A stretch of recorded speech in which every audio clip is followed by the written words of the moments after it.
നിങ്ങളുടെ favourite shows ഇനി ഒരിക്കലും മിസ്സാവില്ല. ഇപ്പോൾ C5 കാണും നിങ്ങളുടെ ഫേവറേറ്റ് ഷോ തികച്ചും സൗജന്യമായി.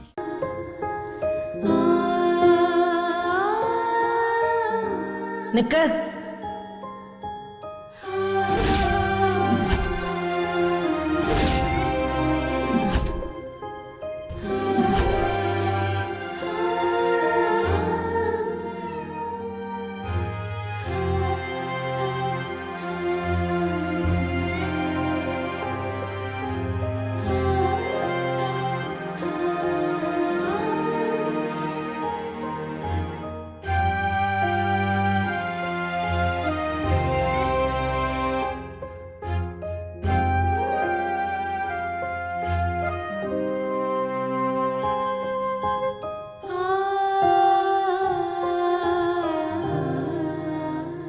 എല്ലാം ഒന്ന് ഇരുണ്ട് വെളുത്തതല്ലേ, ഐശ്വര്യപൂർവ്വം കയറിയാ മതി.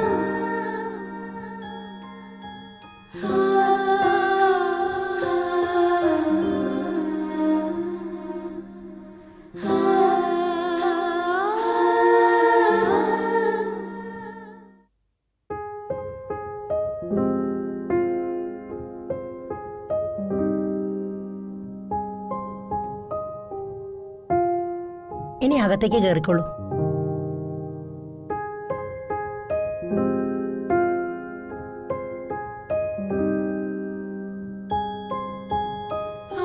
നിക്ക്.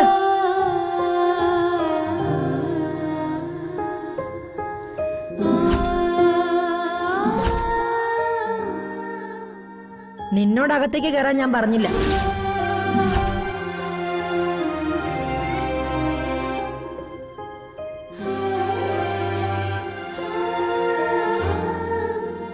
അതെന്താ മുത്തശ്ശി അങ്ങനെ? നന്ദിനോട് മാത്രമേ ഞാൻ അകത്തേക്ക് കയറാൻ പറഞ്ഞുള്ളൂ. ഇവളോട് ഞാൻ അകത്തേക്ക് കയറാൻ പറഞ്ഞില്ല. പിന്നെ ഇവളെവിടെ താമസിക്കുമേ? ഇവൾ ഇതുവരെ താമസിച്ച ഔട്ട് ഹൗസിലല്ലേ, അവിടെ തന്നെ തുടർന്നും താമസിച്ചോട്ടെ.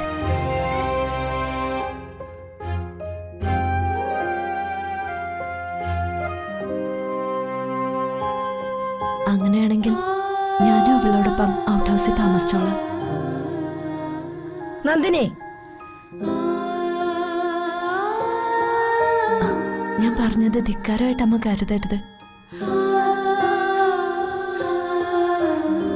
ഇവളെ ഇനി അങ്ങനെ ഒറ്റയ്ക്ക് താമസിപ്പിക്കാൻ പറ്റില്ല. നീ എന്റെ മകളാണ്, എന്റെ വളർത്തുമകൾ. ഞാൻ അമ്മയ്ക്ക് മകളായതുപോലെ മീനാക്ഷിയും എനിക്ക് മകളമ്മേ. ഞാൻ എന്റെ അമ്മയോട് അവിവേകം പറയല്ല. നിയമപരമായി ഇവളുടെ കസ്റ്റോഡിയൻ ഞാനാ. നിയമപരമായും വ്യക്തിപരമായും ഇവൾ എനിക്ക് പ്രിയപ്പെട്ടതാ. അതുകൊണ്ട് ഇവളെ വിട്ടുമാറാൻ അമ്മ എന്നെ നിർബന്ധിക്കരുത്. അപ്പോ നീ പിന്നെ എന്നെ വേദനിപ്പിക്കാനാണോ ഉദ്ദേശിക്കുന്നത്? ഞാനിങ്ങനൊരു തീരുമാനം എടുക്കുന്നത് നമ്മൾ ആരും വേദനിക്കാതിരിക്കാൻ അമ്മ. ഇതാ ശരിയെന്ന് അമ്മയ്ക്ക് പിന്നീട് മനസ്സിലാവും. വാ മീനാക്ഷി.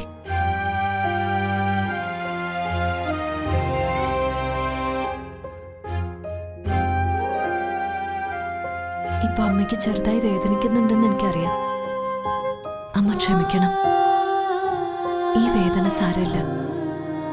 പിള്ള ചവിട്ടിയ തള്ളയ്ക്ക് കേടില്ലെന്ന് അമ്മ തന്നെയല്ല എന്നോട് പറഞ്ഞിട്ടുള്ളത്. മാമോളെ, ജയരാമനങ്ങളുടെയും ദേവമ്മയുടെയും കുടുംബജീവിതത്തിലേക്ക് കടന്നു കയറി പ്രശ്നങ്ങൾ ഉണ്ടാക്കിയത് നിന്റെ അമ്മയാണ്. ജയരാമനങ്ങളിനെ ദേവമ്മയിൽ നിന്ന് തട്ടിയെടുത്ത ഒരു ക്രൂരയായ സ്ത്രീയായിരുന്നു നിന്റെ അമ്മ.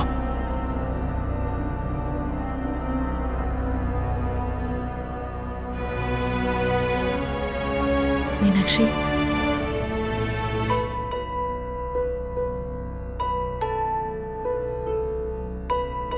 മോളെന്താ ആലോചിക്കുന്നത്? ഞാൻ ആലോചിച്ചത് നന്ദിനമ്മയുടെ ജീവിതം തകർത്ത എന്റെ അമ്മയെക്കുറിച്ച്. അച്ഛനും അതിന് കൂട്ടുനിന്നു. എന്നാലും ഒന്നാം പ്രതി എന്റെ അമ്മ മാധുരി തന്നെ. മാധുരിയോട് എനിക്കിപ്പോ വെറുപ്പാ. മോളെ, അങ്ങനെയൊന്നും പറയരുത്. മനുഷ്യരെല്ലാവരും കുറ്റവും കുറവൊക്കെ ഉള്ളവർ തന്നെയാ. ആരും മുഴുവനായും നല്ലവരല്ല.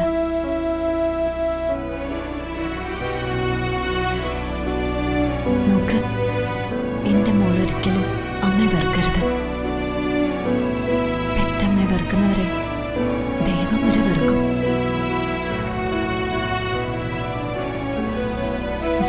എന്തായാലും നിന്നെപ്പോലൊരു നല്ല മകളെ പ്രസവിച്ചവളല്ലേ മാധുരി.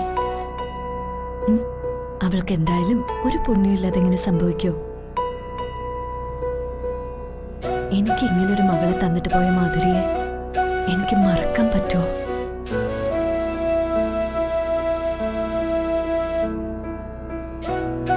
അമ്മേ, പോട്ടെ. മുത്തശ്ശി പറഞ്ഞൊന്നും അമ്മ കാര്യാക്കണ്ട. മുത്തശ്ശി ഒന്നും മനസ്സിൽ വെച്ച് പറഞ്ഞായിരിക്കില്ല. നേരത്തെ താമസിച്ചതുപോലെ മീനാക്ഷി ഔട്ട് ഹൗസിൽ തന്നെ താമസിക്കട്ടെ. അമ്മ വീട്ടിലേക്ക് വാ. ഇല്ല മോനെ, അമ്മ വരില്ല. അമ്മ എന്നെ ദത്തെടുത്ത പോലെ ഇവളെ ഞാൻ എന്റെ മനസ്സുകൊണ്ട് ദത്തെടുത്തത്. അമ്മേ, ഇവളെ ഉപേക്ഷിച്ച് ഞാൻ എങ്ങോട്ടും വരില്ല. ഞാൻ ഈ മുറിയിൽ ഇവളോടൊപ്പം താമസിച്ചോളാം. മോൻ വിഷമിക്കണ്ട.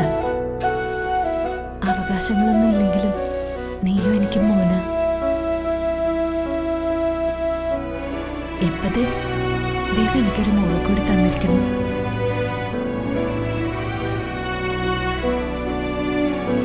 മക്കളില്ലാത്ത എനിക്ക് 2 മക്കൾ. ഒരു പൂവ് ചോദിച്ചപ്പോ ഒരു പൂക്കാലം തന്ന ദൈവം എത്ര വലിയവനല്ലേ.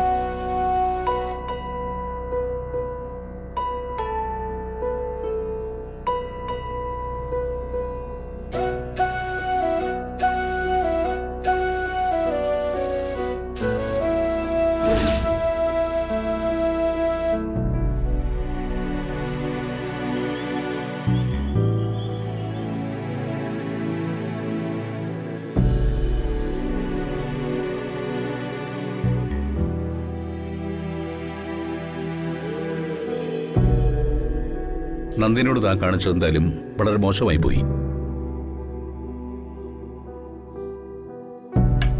അവളെ അടിച്ച് പുറത്താക്കിയിട്ട് പിന്നെയും തിരികെ വിളിച്ചോണ്ട് വന്നാണെന്ന് ഓർക്കണം. നന്ദിനോട് എനിക്കുള്ള സ്നേഹം ഒരണുവിട പോലും കുറഞ്ഞിട്ടില്ല. ഞാൻ അവളെ എന്തെങ്കിലും വഴക്ക് പറഞ്ഞാൽ തന്നെ അത് എനിക്ക് അവളോടുള്ള സ്നേഹം കൂടുതൽ കൊണ്ട് മാത്രമാ. അത് അവക്കും അറിയാം. പിന്നെന്താ ഇവിടെ പ്രശ്നം? പ്രശ്നം വേറൊന്നുമല്ല. മീനാക്ഷി എന്റെ കൊച്ചുമകളായി അംഗീകരിക്കാൻ എനിക്ക് എന്തായാലും സാധ്യമല്ല. ഡൗൺലോഡ് ചെയ്യൂ C5 ആപ്പ്. കാണൂ എല്ലാ എപ്പിസോഡുകളും സൗജന്യമായി.